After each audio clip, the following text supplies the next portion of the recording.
Hey guys, welcome back to the channel. Now, if you're trying to get into cybersecurity, I have great news for you.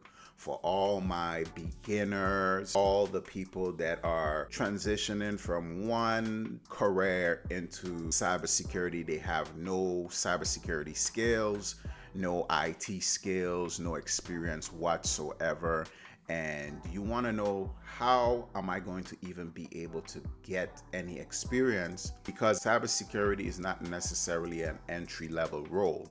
Anyone that has submitted applications and went on job hunts for cybersecurity jobs, they know that a lot of the times the description of the job is over and beyond. They're asking for so many years of experience. They're asking for so many credentials, certifications, bachelor's, master's degree, and this is supposed to be for an entry level role.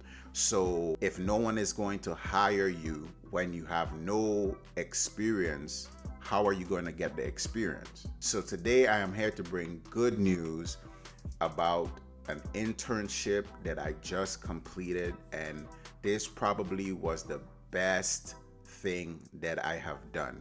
And I want you guys to know about it so you guys can take advantage of it and build that skill and be able to have actual work experience on your resume so you can look more appealing for these jobs that you're going to be submitting applications for, and hopefully you can get a job and stand out. Now, if you've been following my channel, I'm an IT support specialist, but I do also help the cybersecurity team at my company because I'm trying to move over to the cybersecurity team. And I've been helping them for a good couple months. Now, from my experience and from my research, two ways that most entry people get into cybersecurity jobs are either doing an internship or starting out in IT support, desktop support, and then pivoting over to a cybersecurity role in that same company.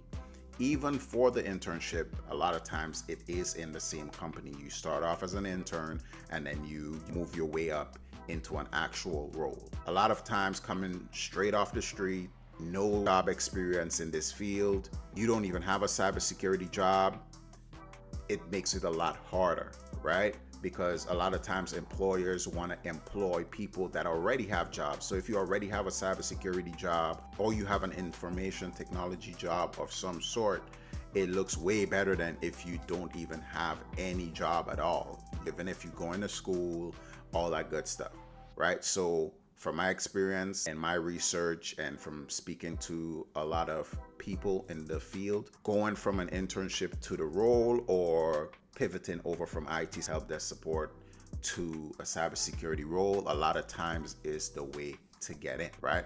Now, this internship that I'm talking about, like I said, is probably one of the best things that I've done. And this internship is by Josh Madakor.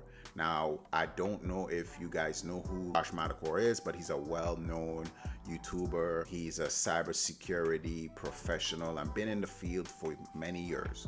And the same thing that I'm talking about is something that he's seen for many years, is the fact that most jobs are asking for so much experience. They're not giving the actual entry people a chance to even break into the field, right?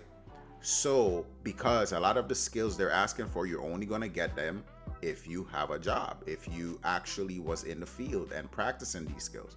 So after realizing this, he came up with his own internship program to where you can actually get work experience and have that on your resume. So the name of the company that you will be putting on your resume is Log and Pacific, but the name of the internship program course thing is called the Cyber Range. Now, a quick overview of what to expect when you sign up.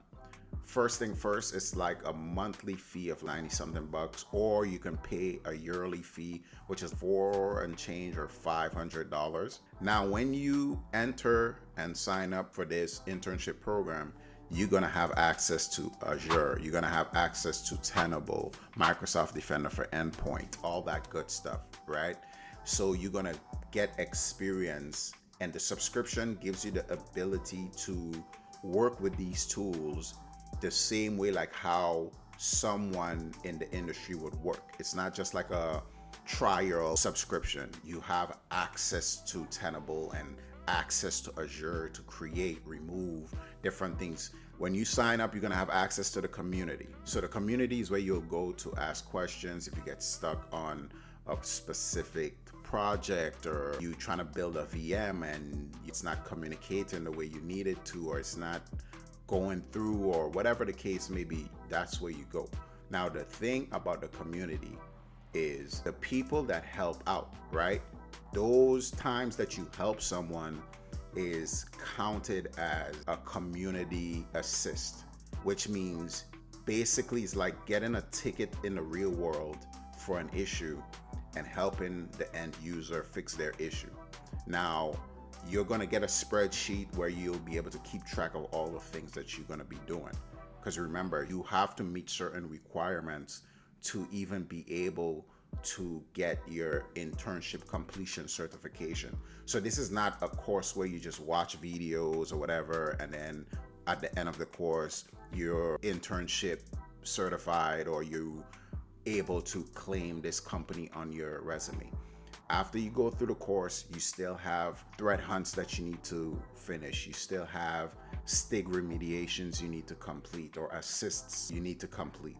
So you have to now show that I've gathered this knowledge and I could use this knowledge to help this, to do that, to do these different projects. So like I said, in the community is where you go when you have questions, whenever a live threat hunt is happening, and if anyone has any issues, that's where they'll post it and you help them. When you help them with their issue, you want to take screenshots of the remediation that you gave them, right? The resolution that you gave them to their issue, and add that to the spreadsheet as an assist, the day you assisted it, and all that good stuff. Then you have a vulnerability management course that you need to complete.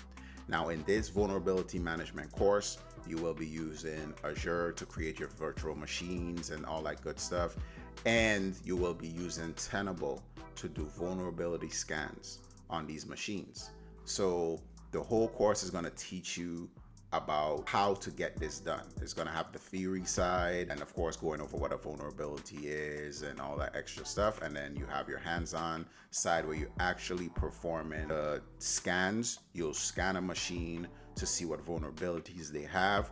Then you'll patch the machines to see how much you can reduce the vulnerabilities on that machine.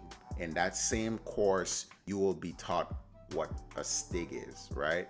And you'll be taught how to remediate STIGs and how to create a scan template. And then in the end of the course, you have a project you have to put together for your portfolio. Now, the next course you'll be doing is a threat hunting course.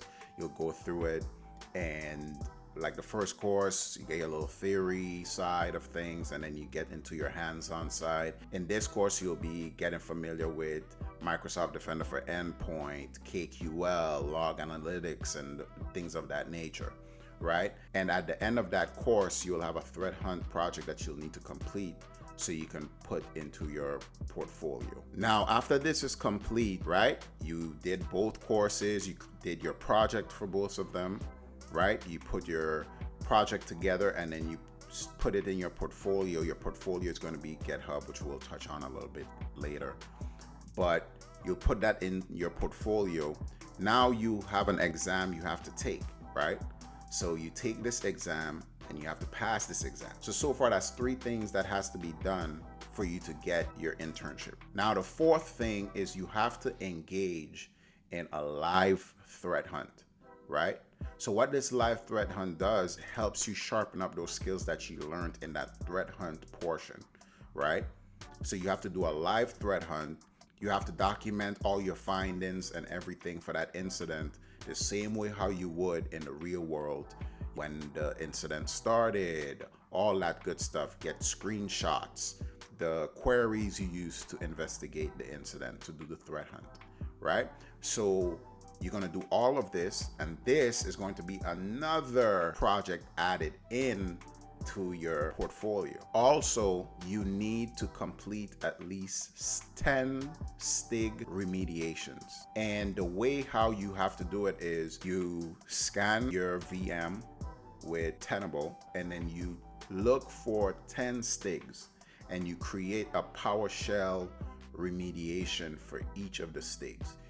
You have to create the PowerShell, then you have to run the PowerShell script on the virtual machine, and then rescan the virtual machine to make sure that the PowerShell script that you came up with for the STIG is actually working. This is going to go under your programmatic remediation section on your portfolio. So after you created your 10 remediation scripts for your 10 STIGs, you double check, make sure they all work. Then he's going to show you there's a template on how to actually structure it. Now, if you don't want to do 10 STIGs, what you can do is use some of the community assists as a replacement for the STIGs. So you need 10 STIGs, but 2 community assists equal to 1 STIG.